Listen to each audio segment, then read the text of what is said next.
조갑제 TV 시청자 여러분 안녕하십니까. 2024년 2월 25일 오후 5시입니다. 50년 넘게 기자 생활을 하면서 별난 사람들을 많이 만났습니다. 기자는 주로 튀는 사람을 만납니다. 나쁜 사람도 만납니다. 천사 같은 사람도 만납니다. 그러면서 하나의 기준을 갖게 되었습니다. 기량으로 따지면은 사람의 능력은 천차만별인데 도덕성으로 따지면은, 즉 인성으로 따지면은 거의 비슷하다, 이런 생각입니다. 예컨대 메이저리그에서 한 시즌에 60개 홈런 치는 사람도 있는가 하면은 홈런을 6개밖에 치지 못하는 선수도 있습니다. 기량은 1대 10입니다. 그러나 인성, 도덕면에서 어떤 사람이 저 사람보다 도덕성이 10배 뛰어나다, 또는 10분의 1밖에 안 된다, 이렇게 말할 수 있는 경우는 거의 없다는 이야기죠. 즉 남의 인성을 가지고 논하는 것은 무리라는 겁니다. 과학에도 맞지 않는 이야기죠. 그런데 한국은 인성 이야기를 너무 많이 합니다. 도덕 이야기를 너무 많이 합니다. 근데 여기에 인성 이야기를 안 해야 될 사람들이 있어요. 그 사람들은 검사, 판사, 정치인, 이런 사람들입니다. 예, 근데 당신은 사기를 쳤으니까 징역 5년에 처한다고 했을 때 그 사람이 사기꾼이니까 징역 5년에 처하는 게 아닙니다. 그 사람의 행위가 징역 5년에 해당하니까 그렇게 하는 겁니다. 인간을 벌 주는 게 아닙니다. 그 사람의 죄를 벌 주는 겁니다. 이렇게 구분을 하는데, 유독 한국의 정치인들이 인성을 많이 논하는데 이게 좀 지나치니까 정치인이 대중 스타, 가수라든지 운동선수라든지 이런 사람들의 인성까지 비판하는 경우가 있어요. 이게 좀 무리입니다.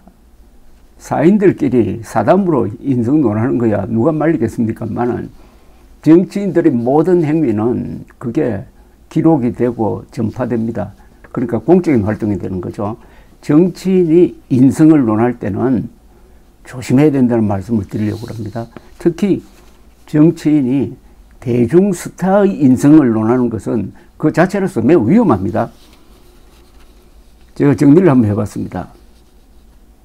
첫째, 기량을 비판하는 것은 문제될 것이 없지만은 인성을 비판하면은 한 인간에 대한 총체적 부정으로 이어집니다. 특히 힘 있는 정치인이 그렇게 하면은 그 피해가 막심할 수가 있습니다. 두 번째, 서로 원수가 됩니다. 인요한 씨가 이준석 씨를 겨냥해서 그는 도덕이 없는데 이는 부모 책임이라고 했는데, 이런 인성 비판은 원한을 심습니다. 세 번째, 인성 비판자의 인성도 비판대에 오릅니다. 이강인 선수의 인성을 연일 비판하고 있는, 퇴출시켜야 된다고 하고 있는 홍준표 대구시장에게 당장 당신은 홍수 났을 때 골프 쳤지? 라는 반격이 들어옵니다. 골프 친 건 인성과 아무런 관계가 없습니다. 그래도 당신은 얼마나 깨끗한가, 이강인보다 깨끗한가 라는 일종의 균형 감각이 작동하게 되어 있는 게, 이게 또한 인성입니다. 네 번째, 대중 스타는 팬덤이 강합니다. 이들이 인성 비판 정치인의 적대 세력이 될 수도 있으니까 조심해야 된다는 이야기입니다.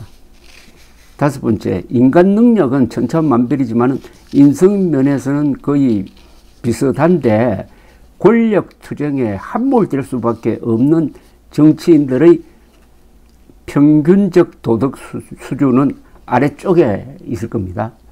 국회의원 전과율 약 30%가 그걸 증명합니다. 따라서 남의 인성을 논하기에는 가장 적합하지 않는 직종이 정치인입니다.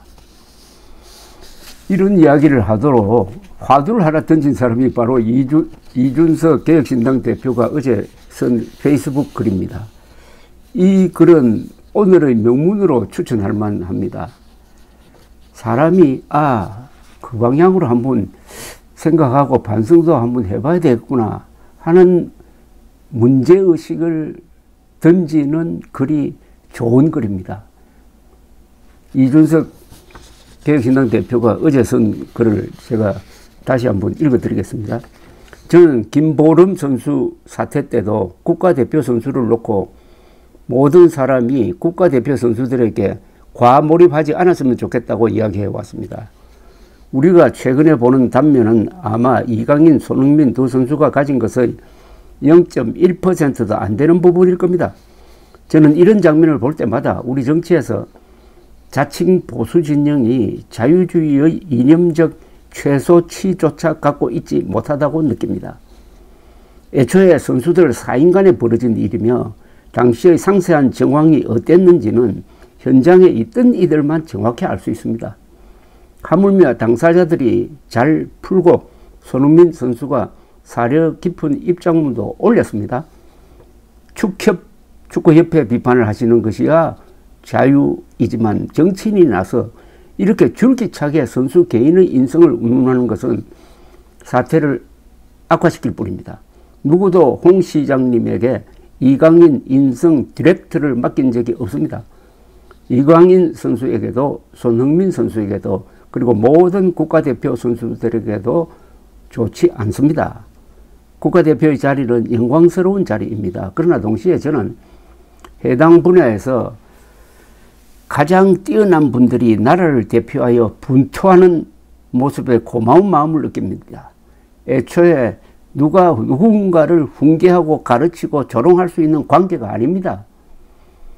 누구의 잘못이 더 큰가 왈가왈부하기 이전에 이강인 선수, 손흥민 선수 모두 소중한 대한민국 영웅들입니다.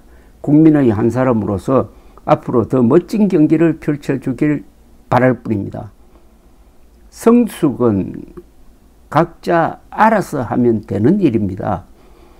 저는 두 선수 모두 응원하고 국가대표로 자신의 기량을 뽐낼 수 있었으면 좋겠습니다. 이 짧은 글에 제가 밑줄 친 부분이 몇 줄 있습니다. 이 대목. 우리 정치에서 자칭 보수 진영이 자유주의의 이념적 최소치조차 갖고 있지 못하다고 느낍니다. 자유민주 세력을 보통 보수 세력이라고 부르는데 이들이 지켜야 할 가장 중요한 기준은 개인의 존엄성과 개인의 인권과 개인의 자유입니다. 그 개인의 존엄성과 자유를 지키려면은 사생활을 지켜줘야 합니다. 그리고 신앙의 자유를 포함한 양심의 자유도 존중해 주어야 합니다. 그런데 자유주의자라는 사람이 자칭 보수라는 사람이 그것을 아예 무시하고 상대방의 인격적 총체를 부정하는 인성 비판을 하면은 과연 자유주의자가 맞느냐 하는 문제 제기입니다. 이거는 우리 보수 진영의 어떤 문제에 대한 본질적인 질문이라고 볼 수가 있습니다. 또 한 줄 제가 밑줄 친 부분이 있습니다. 애초에 누군가를 훈계하고 가르치고 조롱할 수 있는 관계가 아닙니다.